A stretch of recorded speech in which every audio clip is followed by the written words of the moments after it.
Forward this. So I just thought we would talk about again, one of our cultural convictions is handing the baton to the next. Yeah. Another way to think about it, which is what I went through with John Maxwell, is reproduction. One of the major characteristics of a leader and of our culture and for growth is reproduction. If we don't constantly work towards producing and reproducing ourselves, then we can't really grow, because then you hit a ceiling and there's only so much you can do if you're not, delegating, automating, building systems, handing the baton off, mentoring, just has to be part of our natural bent. Recruiting constantly, those kinds of things have to be happening, not as an aftermath or a side thought, but just as a normal part of our rhythm as a culture, ultimately, at the end of the day. So there was 5 things he went through. We'll just walk through them. And he does say this, his first statement is, he says, everything rises and falls on leaders. So think about that for just a minute. Everything rises and falls on leaders. So what do you think he means by that? So I think it means that leadership is the guide. So it's like the buck stops with me, right? So it's like accountable leaders will be accountable during the best and the worst times. Correct. Yeah. Yeah, 100%. So part of that is just, if it happens, great. I was a part of that. If it doesn't happen, I'm just as much of a part of that loss, right? So just like we had happen with Skylar, sometimes we've had things go really well with people, sometimes we don't. But the place that I always start is me. I always say, where did I fail? Okay. And people say, well, that's not 100% accurate. My response is, it is. Not that this was the case with him, but ultimately at the end of the day, it always I always have ownership in it, and so that's part of the process of leadership. What about you, Tom? What do you think that means? Everything rises and falls. Yeah, I see it as, as a leader, leaders are the ones that are leading the charge on change. So it's not necessarily like everything rises and falls on managers, it's on leaders. So, if there's something that's not going on, and nobody takes accountability for it or looks into it, nothing happens. But it rises to be changed or improved when the leader steps up and says, okay, like this has to change, this inefficiency, this, production, this whatever has to change. And then that essentially rises with the leader. And then, if the leader doesn't stick with it, then, it's going to fall, or, if it's led poorly, that's going to fall. So I think that's the way that I see it is somebody has to step up to the challenge to initiate the change. Yeah, it's a great point. So remember the Mikey to model the way, right? Inspire shared vision. What was the C?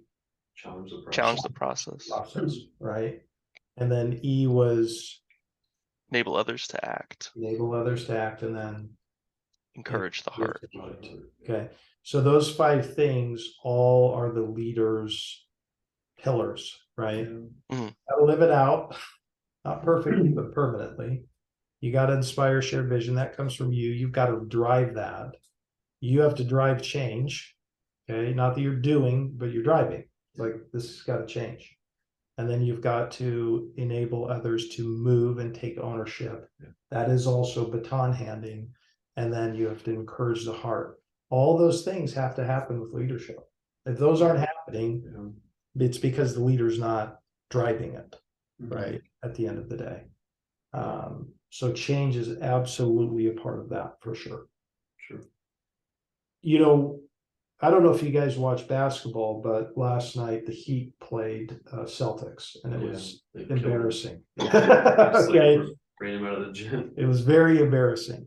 But one of the things that I watched was how the Heat has a deep bench.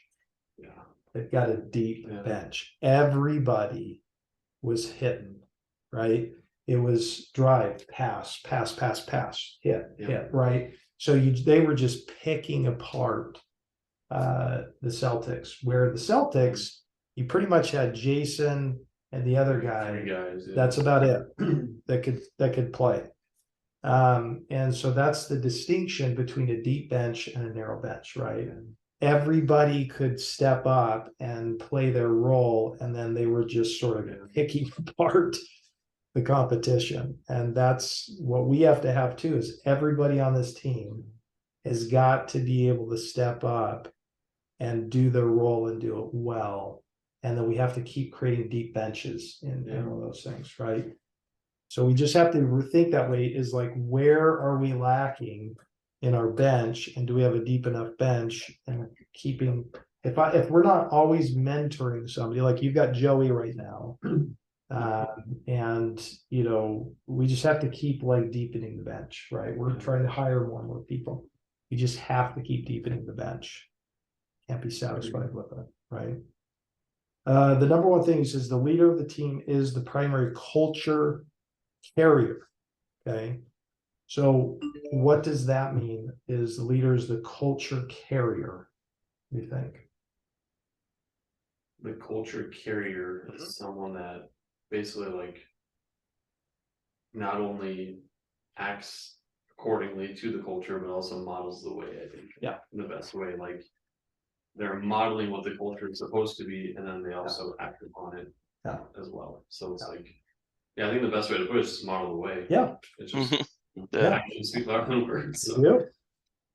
And would you guys agree with the statement, culture happens either on purpose or by osmosis? So think about that for a minute. But either way, culture happens. Does that make sense? Yeah.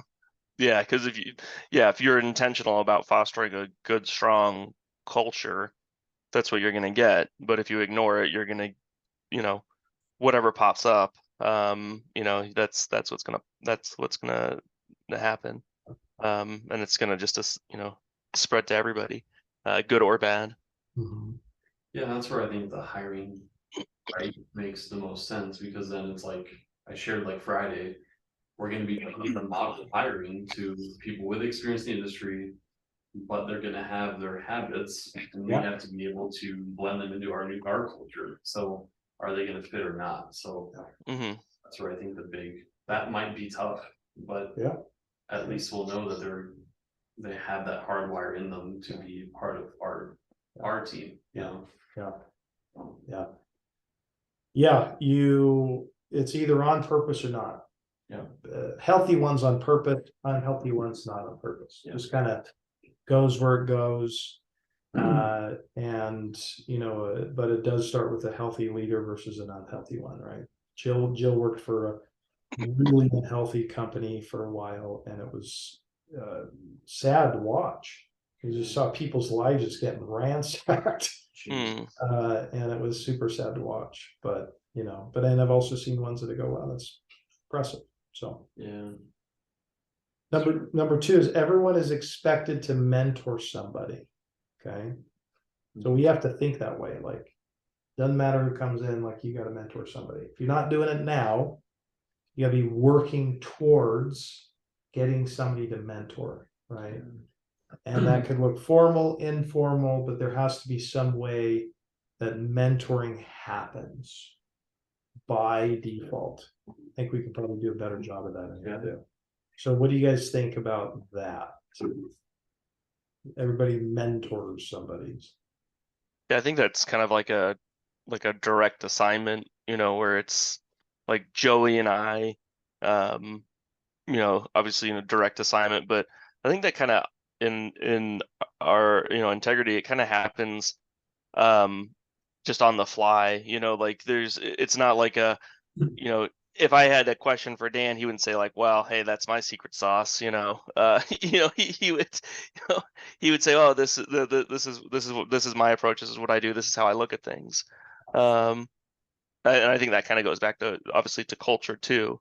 But I think that you could have, in a way, obviously, yeah, that somebody who really needs to get, brought in needs somebody, heavy to, constantly focus on it. But it's also, an ongoing, but I think in a way, we're all constantly mentoring each other. Yeah, I agree. I think it's the direct versus indirect, like if you could be mentoring someone, even though they don't directly report to you, like you can have conversations with Mackie or Lon or anyone even directly under you, teaching them and guiding them. So I think that having a healthy culture comes with the ability to do that with anyone. So even Joey, and maybe we should find ways to kind of blend him into the culture a bit more. I'm not sure to what extent we can do that, but it will be soon, because he's just finished up school and then he's got like a week of travel to help his parents move, and then he'll be much more available on time. So good. Yeah. Just be thinking about that. I think that's part of the reproduction, is that we're always thinking about who's coming up under us, who would I hand the baton off to. Because the third one is the focus is on recruiting and developing leaders, not recruiting followers. Okay? So think about the distinction. You could hire a bunch of people that are just followers and order takers. And I'm not saying that's bad, but what we're trying to do is to keep recruiting and hiring leaders, that actually want to reproduce leaders, that want to reproduce leaders, that want to reproduce leaders. Like it just it's perpetual, because then that becomes part of the culture.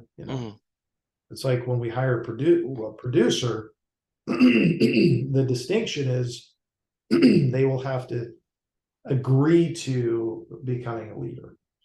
Like they can't, say, well, I just want to produce, like, shut up and leave me alone. I'll make you a bunch of money and I don't care. And our response to that is that won't work.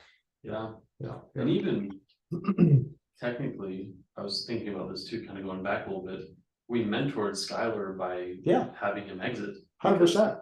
We guided him in a direction he was supposed to go. 100%. And so I don't think, I think that was actually a beautiful thing.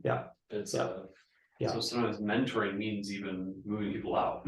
So it's like in a graceful way, obviously. No, I 100% agree. As you lead people up or lead them out, and it's not negative. I'm not saying there aren't negative moments, but our intention is always to lead people somewhere so that they can grow. And a lot of times it's just not here, and that's okay. We don't, I just don't see anything about it as negative, because we love him. He's fantastic. He's a smart kid. It just, we felt best it was suited for him to go where he's going to thrive. And that's leading, that's caring, it's mentoring, it's shepherding. And again, that doesn't feel good in the moment, but it is good in the long run. So I agree 100%. The fourth one is people who are continually growing. We're trying to attract people who are working themselves out of a job. So that's why if you guys remember a while back, I talked about, you have to be constantly thinking, how do I work myself out of my job? And the initial reaction is scary. You're like, well, that's scary. And actually, it's totally the opposite. Because what you're doing is your whole focus is, how do I add more value to the company? If that is your question, you will never worry about a job.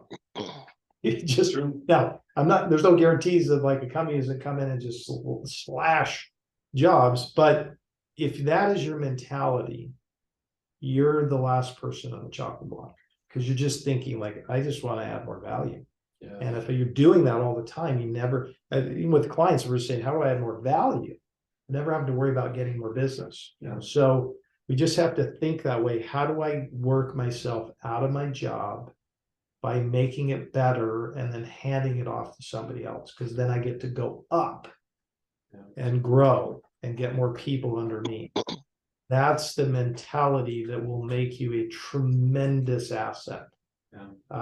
Versus saying, I'm gonna kind of preserve my job, which means, by the way, if your mentality is sort of like, I'm gonna secure and preserve, then what you do is you have sort of a scarcity mind, and you think someone's gonna take this from me, so I'm not gonna share information. I'm gonna hide it, and then I'm also going to force myself to look good to the right person, and I will suppress the other people, right? Like so what it does is it's part of the 5 dysfunctions of the team. You're hiding and blaming. Right. So you get this politicking going where you're like, why is this so weird? And it's because people are afraid and they're like, I gotta preserve myself, self-preservation. That's because of absence of trust. Exactly. Yeah. 5 dysfunctions. The 5 dysfunctions. Yeah. So, but in our culture that's healthy, we're like, there you go. Yeah. Like, here's the information. I'd love it for you to come up under me. How can I help? And then that is much more freeing, because you're just like, it just means I just get to grow and get better. Yeah. So I'm happy with that. So what are your thoughts on that? And I also think it takes the other, so like you could be the leader, but your mentee also has to realize like it's okay to show my leader what I'm doing so they can help guide me. Yes. And having that, It's reciprocal. Exactly. Yeah. So like lessons from the past, I've seen that like too little too late, right? Like where it's like, oh, like obviously my process isn't working the way I'm doing it. Let me go show Dan. Dan's gonna probably say it's wrong, and I don't know if I don't accept that. But then you end up kind of shooting yourself in the foot. And that happens a lot, unfortunately. And so I think as leaders, we also need to really emphasize, and it's not just on the mentee. The leaders also have to emphasize, like, there's no way I'm gonna ever hold this against you. Just show me what you're doing so I can help you. And that's what I learned a lot, is like, I'm getting the feedback, I'm getting the information that's not working too late. So maybe there's something I could have been doing differently to emphasize, like, show me now, not later. So there is in a functional relationship that is non-dysfunctional, they call it fat. Now don't hear the fat. It's you're not fat. So it's faithful, available, and teachable. Okay. So faithful is the fact you're going to do stuff, follow through, show up on time. You make yourself available to the other individual. And part of that, which goes along with teachable, is authenticity, to say, hey, I'm available to be taught by me sharing with you my weaknesses. This is where I'm failing, and I'm going to be authentic to you so that I can grow. Because again, my desire is to grow, and showing my weakness is not negative, it's positive, because it means I now know where I stand. Now I can start moving towards it, right? And so all 3 of those have to happen for a successful mentor-mentee relationship. Now, it is incumbent, I've learned this the hard way, it is incumbent upon the leader to literally emphasize over and over again, to a degree, there is a back and forth. Hey, think about how many times we talked about the culture. Hundreds and hundreds of times. And sometimes it just takes time for people to go, okay, I agree with you now, right? And so we do have to do that as the leader. And I learned that the hard way, because I had somebody working there one time, and I remember on the exit interview, I was like, holy crap. And again, there was some ownership there that they should have. But I also realized, man, I got to say that more often. Because there's probably some trust issues there too. But it's a good point. It's a good point. You have to have both, because it's kind of like if you're in a marriage, one person wants to work on it, the other one doesn't matter. It's dysfunction. You know, it's abusive at that point. Though. Someone's just a taker and someone's a giver. Yeah, That's abusive. there's Right? yeah. So we're both two takers. That gets really bad. So the fifth one is, leaders become more than mentors, they become sponsors. Okay. And when you sponsor somebody, I want you to think about this, you become their champion. Yeah. Okay. So if I'm sponsoring you, I just became your champion. So I'm championing you to people. I'm championing you in your tough times. I'm protecting you if something comes along, covering your weaknesses, leaning into your strengths, right? So but you're constantly helping. Hey, how do I champion you here? I'm championing you here. And so John talked about this, that there was a couple of guys that literally just, he went through some tough stuff and they just were like, they're protecting him, championing him, making sure that he felt like he wasn't alone. Yeah. And so, we just had that happen even with, the company that we just bought, where he lost one of his key people. And so I just called him on Saturday. It's like, hey, I don't have an agenda, just here to leave here for you. I'm like, I know that's tough. So how are you doing? Yeah. And he got to just talk, and we got to be his champion through it, just say it's okay, some greater on the other side. For sure. So these are just things that, you become a champion. So that's kind of just framework for reproduction. I think it's something that we should be thinking about, be intentional about, and make sure that we make this a priority of constantly saying, how do we just raise up more people so that we can keep having success. So Agreed. Yep. Okay, so that is reproduction.